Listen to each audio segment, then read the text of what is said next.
Assalamualaikum warahmatullahi wabarakatuh. Perkenalkan, nama saya Ardita Kurniasiwi, NIM 2018-05-21199. Di sini saya akan mempresentasikan hasil paper yang saya kerjakan yang berjudul Pengadaan Barang dan Jasa yang dilakukan oleh pemerintah di era 4.0.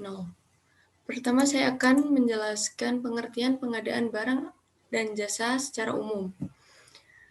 Pengadaan barang atau jasa adalah kegiatan untuk memperoleh barang atau jasa oleh kementerian, lembaga, satuan kerja, perangkat desa, maupun institusi lainnya yang prosesnya dimulai dari perencanaan kebutuhan sampai diselesaikannya seluruh kegiatan untuk memperoleh barang atau jasa. Pengadaan barang atau jasa di Indonesia pada awalnya dilaksanakan dengan pedoman Kepres RI nomor 80 tahun 2003.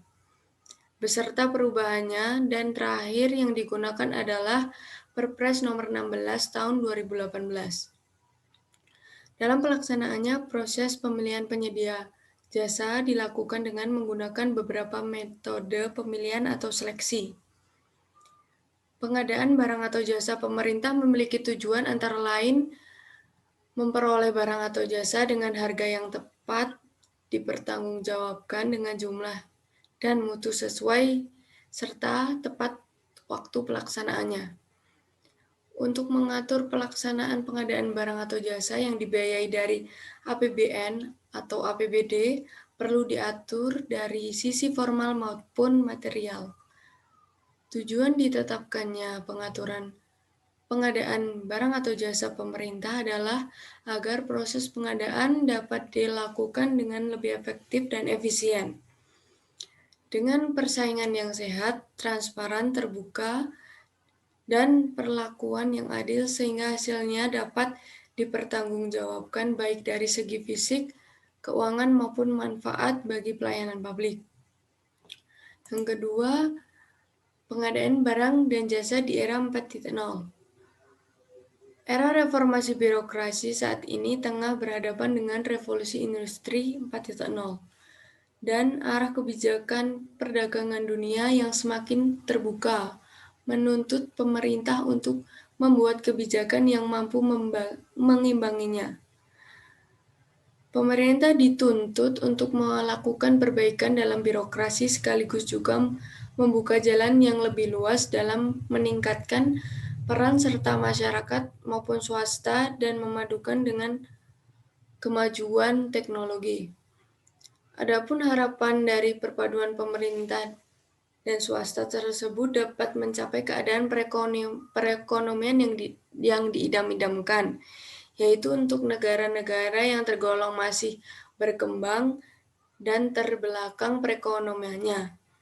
Usaha peningkatan kapasitas produksi memanglah merupakan suatu keharusan, yaitu dengan cara melakukan investasi di segala bidang yang sesuai dengan peruntukan dan kebutuhan yang tepat. Ketiga, menurut Melanie, kegiatan pengadaan barang dan jasa pemerintah dibagi menjadi 4 kategori, yaitu pengadaan barang, pekerjaan konstruksi, jasa konsultansi, dan jasa lainnya. Untuk pengadaan barang yaitu setiap benda baik berwujud maupun tidak berwujud, bergerak maupun tidak bergerak, yang dapat diperdagangkan, dipakai, dipergunakan, atau dimanfaatkan oleh pengguna barang. Selanjutnya, pekerjaan konstruksi.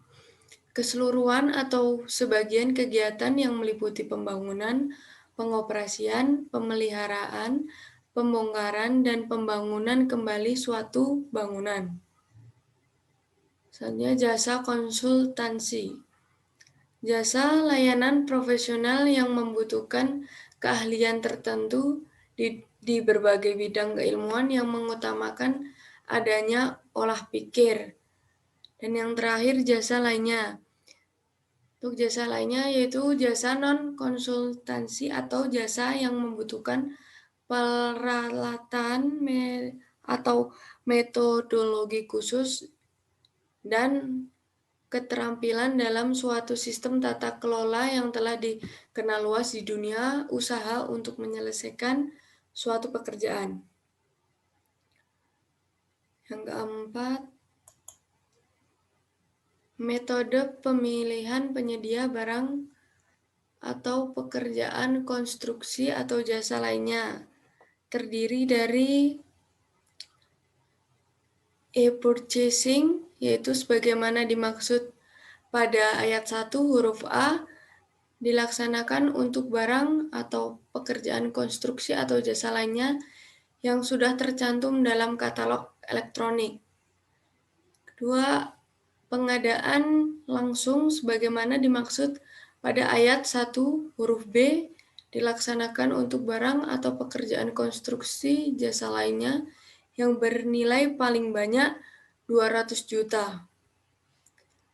Ketiga, penunjukan langsung sebagaimana dimaksud pada ayat 1 huruf C dilaksanakan untuk barang, pekerjaan konstruksi, atau jasa lainnya dalam keadaan tertentu. Yang keempat, tender cepat sebagaimana dimaksud pada ayat 1 huruf D dilaksanakan dalam hal spesifikasi dan volume pekerjaannya sudah dapat ditentukan secara rinci, dan pelaku usaha telah terkualifikasi dalam sistem informasi kinerja penyedia. Dan yang terakhir, yang kelima, tender sebagaimana dimaksud pada ayat 1 huruf E dilaksanakan dalam hal tidak dapat menggunakan metode pemilihan penyedia sebagaimana dimaksud pada ayat 1 huruf A sampai dengan D. Yang kelima yaitu pemilihan penyedia barang atau jasa lainnya dilakukan dengan cara pelelangan umum dan pelelangan sederhana, penunjukan langsung, pengadaan langsung, dan kontes atau sayembara. Yang keenam, pemilihan penyedia pekerjaan konstruksi dilakukan dengan cara pelelangan umum, pelelangan terbatas, pemilihan langsung, penunjukan langsung, dan pengadaan langsung. Pemilihan penyedia pekerjaan konsultansi dilakukan dengan cara pelelangan umum, pelelangan sederhana, pelelangan terbatas, pemilihan langsung, penunjukan langsung, pengadaan langsung, dan yang terakhir kontes atau sayembara. Sistem informasi yang berpengaruh terhadap proses pengadaan barang dan jasa. Informasi yang dipakai untuk pengadaan barang atau jasa pada prinsipnya harus dilakukan melalui website K atau L atau DK atau I, dan papan pengumuman resmi untuk masyarakat serta portal pengadaan nasional melalui LPSE, sehingga masyarakat luas dan dunia usaha yang berminat serta memenuhi kualifikasi dapat mengikutinya. 10 yaitu manajemen pengadaan barang atau jasa pemerintah di Indonesia saat ini diatur dalam Peraturan Presiden Republik Indonesia Nomor 54 Tahun 2010. Pengadaan barang atau jasa pemerintah menurut peraturan presiden tersebut dibagi ke dalam dua kelompok besar, yaitu pengadaan barang atau jasa melalui penyedia barang atau jasa dan pengadaan barang atau jasa melalui swakelola.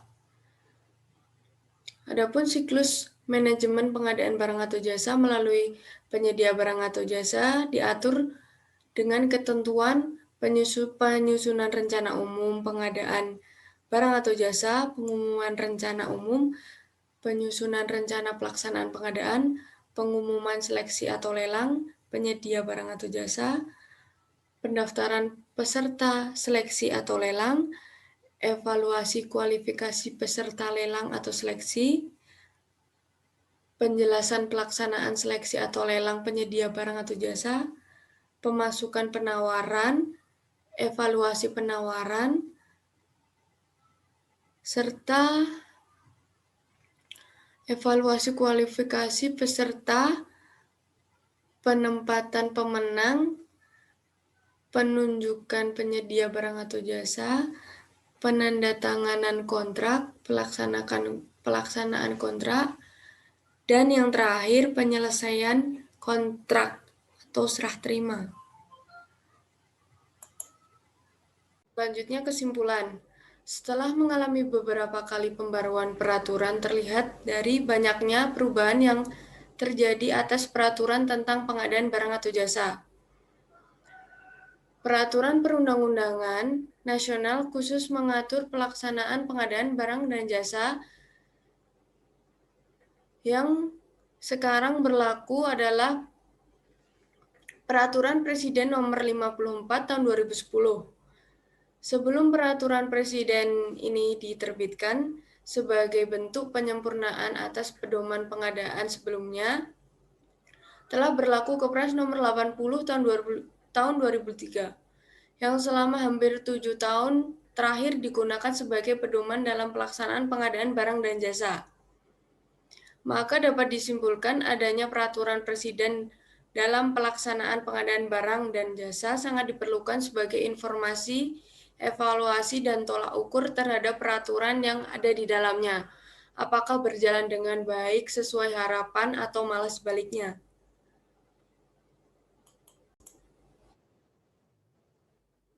Selanjutnya, saran. Perlu adanya peningkatan regulasi pengadaan barang dan jasa dari sekedar perpres menjadi undang-undang dalam rangka memberi landasan hukum yang kuat, karena pengaturan pengadaan barang dan jasa melalui suatu peraturan presiden kurang memberi landasan hukum yang kuat, serta untuk memberi kepastian hukum, karena dengan peningkatan pengaturan pengadaan barang dan jasa dari perpres menjadi undang-undang akan lebih memberi kepastian hukum. Dan sekian presentasi dari saya. Terima kasih. Wassalamualaikum warahmatullahi wabarakatuh.